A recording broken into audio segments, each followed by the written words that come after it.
Morning all. आज हम दोबारा शुरू करने जा रहे हैं अपनी एक और नई क्लास।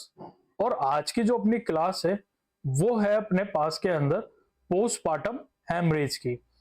ठीक है, तो अगर आपने मेरी जो चैनल है सामविका नर्सिंग क्लासेस उसके ऊपर अगर एंटीपार्टम हेमरेज नहीं देखा हो तो आप पहले एंटीपार्टम हेमरेज देख ले, उसके बाद आप पोस्टपार्टम हेमरेज को देखें ताकि आपको दोनों के अंदर कंफ्यूजन ना हो। तो जो पोस्टपार्टम हेमरेज होता है ना, ये कब होता है? ये आफ्टर डिलीवरी होता है। ठीक है, और एंटीपार्टम हेमरेज क्या होता है? वो बिफोर डिलीवरी होता है। ठीक है, तो आज का जो अपना टॉपिक है वो है पोस्टपार्टम हेमरेज, मतलब कि डिलीवरी के बाद होने वाली जो ब्लीडिंग होती है वो क्या कहलाती है? पोस्टपार्टम हेमरेज कहलाती है। तो चलिए शुरू करते हैं अपन अपनी आज की नई क्लास। ठीक है, तो जो पोस्टपार्टम हेमरेज होता है वो ऑब्स्टेट्रिक या फिर आप इसको मिडवाइफरी भी बोल सकते हो। ठीक है, मिडवाइफरी में एक इमरजेंसी कंडीशन है। ठीक है, और ये इमरजेंसी कंडीशन होती है, इसके अंदर क्या होता है? अगर यदि फीमेल की वेजाइनल डिलीवरी हुई है और वेजाइनल डिलीवरी के बाद में 500 ml या उससे अधिक ब्लड लॉस हुआ है, या फिर अगर फीमेल का सिजेरियन सेक्शन हुआ है और सिजेरियन सेक्शन के बाद में 1000 ml या उससे अधिक ब्लड लॉस हुआ है, तो उस कंडीशन को अपन क्या कहते हैं? उस कंडीशन को अपन कहते हैं पोस्टपार्टम हेमरेज। क्या बोलेंगे अपन? उसको बोलेंगे पोस्टपार्टम हेमोरेज। ठीक है, जो कि कब होता है? ये अपन को देखने को मिलता है आफ्टर डिलीवरी। ठीक है, तो आपको क्राइटेरिया ध्यान रखना है कि अगर वेजाइनल डिलीवरी हुई है और वेजाइनल डिलीवरी के अंदर 500 ml या उससे ज्यादा ब्लड लॉस हुआ है, ठीक है, और अगर फीमेल की सिजेरियन सेक्शन हुआ है और सिजेरियन सेक्शन के अंदर 1000 ml या उससे अधिक ब्लड लॉस हुआ है ना, तो वो क्या कहलाता है? पोस्टपार्टम हेमरेज कहलाता है। ठीक है, अब अपन बात करते हैं टाइप्स ऑफ पोस्टपार्टम हेमरेज कि जो पोस्टपार्टम हेमरेज है वो कितने टाइप्स का होता है। Types of postpartum haemorrhage. ठीक है, बेसिकली जो पोस्टपार्टम हेमरेज होता है वो दो टाइप का होता है। ठीक है, एक होता है अपने पास के अंदर primary postpartum haemorrhage, primary postpartum haemorrhage. दूसरा होता है अपने पास के अंदर सेकेंडरी पोस्टपार्टम हेमरेज। ठीक है, अपन बात करते हैं सबसे पहले primary postpartum haemorrhage. Primary postpartum haemorrhage क्या होता है? डिलीवरी के 24 घंटे के अंदर, डिलीवरी के 24 घंटे के अंदर होने वाली ब्लीडिंग, होने वाली ब्लीडिंग क्या कहलाती है? पोस्टपार्टम हेमरेज कहलाती है। और कौन सा टाइप होगा? वो टाइप होगा प्राइमरी पोस्टपार्टम हेमरेज। ठीक है, डिलीवरी के 24 घंटे के अंदर होने वाली ब्लीडिंग क्या कहलाएगी? प्राइमरी पोस्टपार्टम हेमरेज कहलाएगी। ठीक है, अगर अपन बात करें सेकेंडरी पोस्टपार्टम हेमरेज की, तो इसके अंदर क्या होता है? डिलीवरी के 24 घंटे के बाद, डिलीवरी के 24 घंटे के बाद और 12 हफ्तों के बीच और 12 सप्ताह के बीच होने वाली ब्लीडिंग, होने वाली ब्लीडिंग क्या कहलाती है? सेकेंडरी पोस्टपार्टम हेमरेज कहलाती है। ठीक है, तो अपने पास में कितने टाइप आए पोस्टपार्टम हेमरेज के? दो टाइप आए। पहला आता अपने पास के अंदर प्राइमरी पोस्टपार्टम हेमरेज, दूसरा आता अपने पास के अंदर secondary postpartum haemorrhage. Primary postpartum haemorrhage क्या होता है? डिलीवरी के 24 घंटे के अंदर होने वाली ब्लीडिंग क्या कहलाती है? प्राइमरी पोस्टपार्टम हेमरेज कहलाती है। और डिलीवरी के 24 घंटे से लेकर 12 सप्ताह के बीच में होने वाली ब्लीडिंग क्या कहलाती है? सेकेंडरी पोस्टपार्टम हेमरेज कहलाती है। ठीक है, तो ये दो टाइप थे अपने पास के अंदर पोस्टपार्टम हेमरेज के। ठीक है, अब अपन बात करते हैं कॉजेस क्या क्या होते हैं पोस्टपार्टम हेमरेज के। तो इसके अंदर सबसे पहला आता है decrease tone of uterus. Decrease tone of uterus का मतलब क्या होता है कि जो यूट्रस है ना, यूट्रस की मसल्स कैसी हो जाएगी, वीक, यूट्रस की मसल्स का वीक होना, जिसके कारण क्या होगा, जब यूट्रस की मसल्स वीक हो जाएगी ना, तो वो ब्लड को क्या नहीं कर पाएगी, कोगुलेट नहीं कर पाएगी, क्योंकि ब्लड वेसल्स रुकेगी नहीं, तो उसके कारण क्या होगा, ब्लीडिंग रुकेगी नहीं। इसके बाद में आता है ट्रॉमा, ठीक है, चोट, जैसे कि फॉर एग्जांपल अगर अपन ले कि अगर अपन ने इंस्ट्रूमेंटल डिलीवरी करवाई है, इंस्ट्रूमेंटल डिलीवरी अगर अपन ने करवाई है ना, इंस्ट्रूमेंटल डिलीवरी, ठीक है, उसके अंदर क्या होता है, अपन इंस्ट्रूमेंट को इंसर्ट करते हैं, अगर वो जो इंस्ट्रूमेंट है उसको ढंग से अगर अपन ने इंसर्ट नहीं करा, तो वो क्या करेगा, मसल्स को रप्चर कर देगा, जिसके कारण क्या होगा, ब्लीडिंग हो जाएगी। इसके बाद में आता है प्लेसेंटा का हिस्सा रह जाना। अपन क्या होता है, जब थर्ड स्टेज ऑफ लेबर पढ़ते हैं ना, तो उसके अंदर अपन क्या करते हैं, प्लेसेंटा की डिलीवरी करवाते हैं। अगर फॉर एग्जाम्पल मान लो प्लेसेंटा का पूर्ण तरीके से वहां से नहीं निकली और प्लेसेंटा का कुछ हिस्सा अंदर रह गया, तो वो क्या कॉज करवा देगा, पोस्टमार्टम हेमरेज कॉज करवा देगा, ठीक है। इसके बाद में आता blood related causes. Blood related disease के अंदर आपने नाम सुना होगा थैलेसीमिया, थैलेसीमिया, जिसके अंदर क्या होगा, ब्लीडिंग नहीं रुकेगी, ठीक है, मतलब क्या होगा, खून का थक्का जमेगा ही नहीं। अब जब खून का थक्का नहीं जमेगा तो फिर ब्लीडिंग रुकने का सवाल ही नहीं होता है। इसके बाद में आता पेरिनियल एरिया का फटना, ठीक है, जिसको अपन बोलते हैं पेरिनियल टीयर, ठीक है, पेरिनियल टीयर। पेरिनियल टीयर के अंदर ग्रेड की बात करें ना, तो उसके अंदर आता है ग्रेड 3 और ग्रेड 4। इन दोनों में क्या देखने को मिलता है, पोस्टमार्टम हेमरेज देखने को मिलता है। और जो ग्रेड 3 और ग्रेड 4 का जो पेरिनियल टीयर होता है ना, बेसिकली वो अनप्रोफेशनल डिलीवरी के कारण होता है, ठीक है। क्या आपने ऐसी जगह डिलीवरी करवाई जहां पर कोई भी मेडिकल प्रोफेशनल प्रेजेंट नहीं था, ठीक है। तो ये कुछ कारण थे अपने, जिसके कारण क्या देखने को मिलता है, पोस्टमार्टम हेमरेज देखने को मिलता है। इसके बाद में आता है अपने पास के अंदर sign and symptom of, sign and symptom of क्या, sign and symptom of postmortem hemorrhage, ठीक है। तो साइन एंड सिम्टम में क्या देखने को मिलेगा, वेजाइना से लगातार गहरे या चमकीले लाल रंग का ब्लड लॉस होना, ठीक है। लाल चमकीला का मतलब क्या होगा, वहां से कैसा ब्लड जो होगा, ब्लड लॉस होगा, फ्रेश ब्लड लॉस होगा, ठीक है। बोगी यूट्रस, बोगी यूट्रस का मतलब क्या होगा, यूट्रस नरम और ढीला महसूस होगा, ठीक है। और लगातार ब्लड लॉस के कारण, ठीक है, ब्लड लॉस के कारण पेशेंट किस में चल जाएगा, पेशेंट चल जाएगा अपने शॉक में, ठीक है। जिसके कारण क्या देखने को मिलेगा, अपन को देखने को मिलेगा रैपिड पल्स देखने को मिलेगी, ठीक है, लो बीपी देखने को मिलेगा, कोल्ड स्किन देखने को मिलेगी और पेशेंट के अंदर घबराहट देखने को मिलेगी, ठीक है। तो ये जो साइन थे, ये किसके साइन थे, ये साइन थे अपने शॉक के। और शॉक कौन सा होगा, इसके अंदर होगा अपने पास के अंदर हाइपो वॉलेमिक शॉक, ठीक है। तो ये था अपने पास के अंदर साइन एंड सिम्टम ऑफ किसके, पोस्टमार्टम हेमरेज के।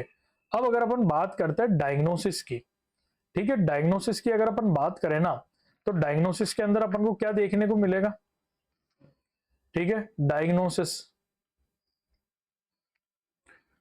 डायग्नोसिस के अंदर अपन सबसे पहले क्या करेंगे, सबसे पहले अपन चेक करेंगे क्या, अपने जो से अपन ने पहले बात करी थी कि अगर वेजाइनल डिलीवरी हुई है, ठीक है, क्या हुई है, वेजाइनल डिलीवरी, तो वेजाइनल डिलीवरी में कितना ब्लड लॉस होता है, 500 ml या उससे ज्यादा ब्लड लॉस होगा तो किस कैटेगरी में आएगा, पोस्टमार्टम हेमरेज की कैटेगरी में आएगा, ठीक है। इसके बाद में आता है अपने पास के अंदर अगर फीमेल का सिजेरियन सेक्शन हुआ है, ठीक है, क्या हुआ है, सिजेरियन सेक्शन, ठीक है, सिजेरियन सेक्शन अगर फीमेल का हुआ है तो सिजेरियन सेक्शन में कितना ब्लड लॉस होगा, more than and equal to 1000 ml, ठीक है। इनसे ज्यादा अगर ब्लीडिंग हो रही है तो आपको चेक करना, अगर इनसे ज्यादा ब्लीडिंग हो रही है फीमेल को, तो वो किस कैटेगरी में जाएगा, वो पोस्टमार्टम हेमरेज की कैटेगरी में जाएगा। अब अपन बात करते हैं, ये अपन ने देख लिया साइन एंड सिम्टम और डायग्नोसिस। अब अपन बात करते हैं पोस्ट किसकी, अब अपन बात करेंगे मैनेजमेंट की, कि पोस्टमार्टम हेमरेज का मैनेजमेंट कैसे करना है। सबसे पहले अपन मैनेजमेंट करेंगे नॉन स्पेसिफिक, नॉन स्पेसिफिक में अपन किसका मैनेजमेंट करेंगे, नॉन स्पेसिफिक में करेंगे अपन हाइपोवॉलेमिक शॉक का। ठीक है, हाइपोवॉलेमिक शॉक का अपन क्या करेंगे, सबसे पहले तो मैनेजमेंट करेंगे, जिसके लिए अपन क्या करेंगे, फ्लूइड एडमिनिस्टर करेंगे। और फ्लूइड एडमिनिस्टर करने के लिए अपन किसका यूज करेंगे, ठीक है, 2 IV कैनुला, 2 IV कैनुलास का। ठीक है, और साथ में कौन सा फ्लूइड यूज करेंगे, RL का यूज करेंगे और NS का यूज करेंगे। साथ में अगर ज्यादा ब्लड लॉस हुआ है तो अपन क्या करेंगे, ब्लड अरेंज करवाएंगे ताकि अपन क्या कर सके, ब्लड ट्रांसफ्यूजन कर सके। ठीक है, ब्लड ट्रांसफ्यूजन कर सके। साथ में अब अपन क्या करेंगे, ये तो हो गया हाइपोवोलेमिक शॉक का मैनेजमेंट। अब अपन को क्या करना है, ब्लीडिंग को रोकना है। ठीक है, टू स्टॉप द ब्लीडिंग। ठीक है, ब्लीडिंग को स्टॉप करने के लिए अपन क्या करेंगे, पेशेंट को देंगे अपन ऑक्सीटोसिन। ठीक है, ऑक्सीटोसिन देंगे और कितना इंतजार करेंगे, 30 मिनट तक इंतजार करेंगे। ठीक है, और ऑक्सीटोसिन जो अपन यूज करते हैं ना, ठीक है, ऑक्सीटोसिन अपन कितना देंगे फीमेल को, अपन ऑक्सीटोसिन देंगे लगभग अपन देंगे 10 इंटरनेशनल यूनिट। ठीक है, या फिर एक और ऑप्शन होता है अपने पास में, वो होता है 40 इंटरनेशनल यूनिट का। इतना अपन क्या करेंगे, ऑक्सीटोसिन देंगे फीमेल को। ज्यादातर अपन 40 इंटरनेशनल यूनिट देते हैं। ठीक है, और आपको यहां पर कॉन्ट्रा इंडिकेशन ध्यान रखना, या फिर इसको स्टार मार्क करके लिख सकते हो आप। अपन कभी भी ऑक्सीटोसिन को डायरेक्ट IV नहीं देते हैं।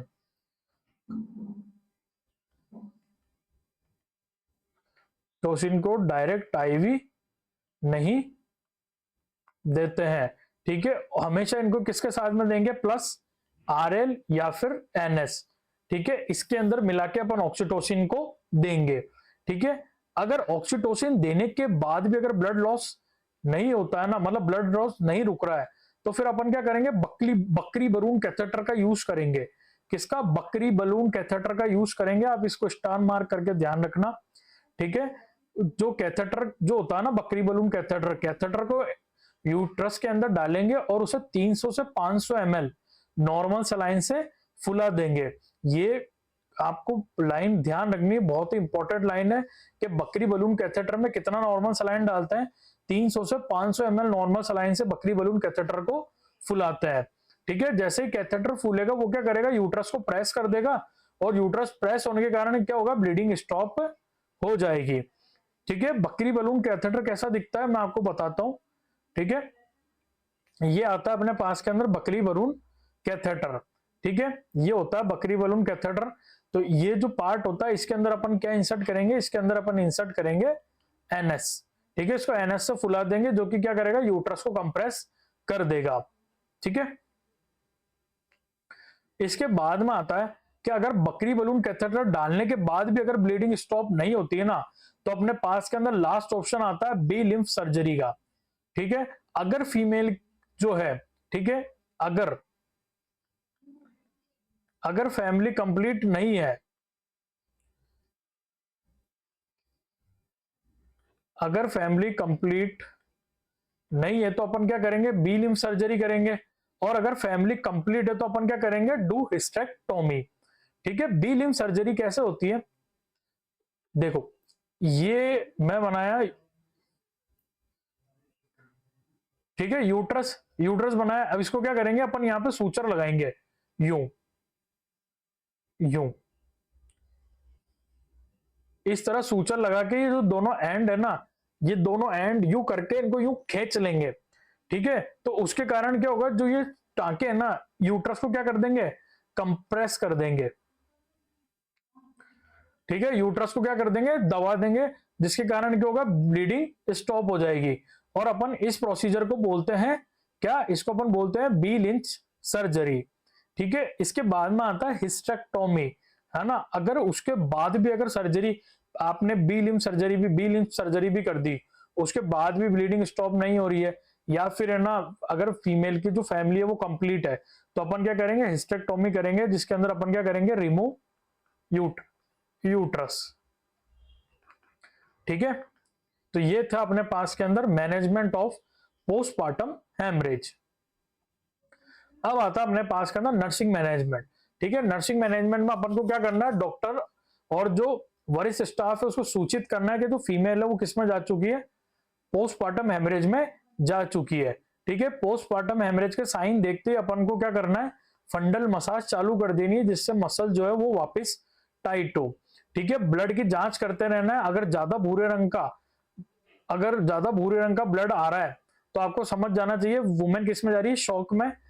ठीक है, आईवी लाइन का यूज करना है और 2 कैनुला से अपन क्या देते हैं, आरएल और एनएस देते हैं। ठीक है, यूट्रोटोनिक ड्रग्स देनी है, जिससे कारण क्या होगा, यूट्रस जो है वो कॉन्स्ट्रक्ट करेगा। और लास्ट में आपको वाइटल साइन चेक करते रहना है।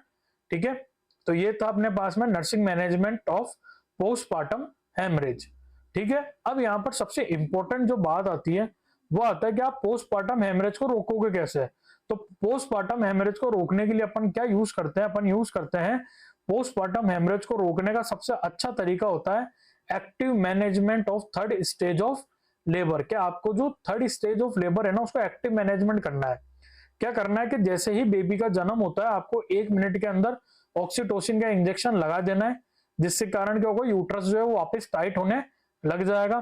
ठीक है, आपको प्लेसेंटा कैसे निकालनी है, कंट्रोल कॉर्ड ट्रैक्शन से निकालनी है, और प्लेसेंटा के निकलने के बाद गर्भाशय की मालिश करनी है, जिसके कारण यूट्रस जो है वो वापस अपनी नॉर्मल पोजीशन में आने लग जाए। तो ये था अपने पास में रोकथाम ऑफ पोस्टपार्टम हेमरेज।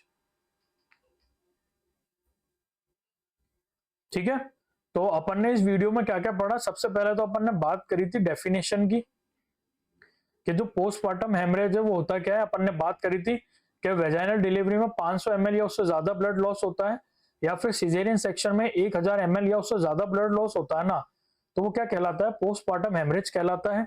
उसके बाद में अपन ने देखे थे causes of postpartum haemorrhage.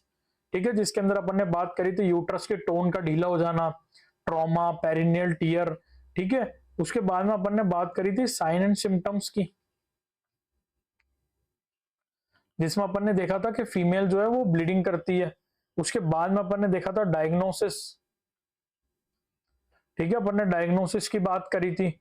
Diagnosis के बाद में अपन ने क्या बात करी थी, डायग्नोसिस के बाद में अपन ने देखा था मैनेजमेंट। ठीक है, मैनेजमेंट में अपन ने बात करी थी ऑक्सीटोसिन ड्रग की। ठीक है, उसके बाद में अपन ने देखा था कि कैसा हाइपोवोलेमिक शॉक का मैनेजमेंट करना है, हाइपोवोलेमिक शॉक का मैनेजमेंट कैसे करेंगे। ठीक है, अपन ने सर्जिकल मैनेजमेंट की बात करी थी। सर्जिकल मैनेजमेंट में अपन ने पढ़ा था पहले तो बी लिम्फ सर्जरी। ठीक है, फिर उसके बाद में अपन ने देखा था हिस्टेक्टोमी। इसके बाद अपन ने देखा था कि अपन को ना नर्सिंग मैनेजमेंट में क्या करना है, और लास्ट में अपन ने देखे थे प्रिवेंशन। ठीक है, तो ये था अपना आज का टॉपिक, जिसका नाम था पोस्टपार्टम हेमरेज।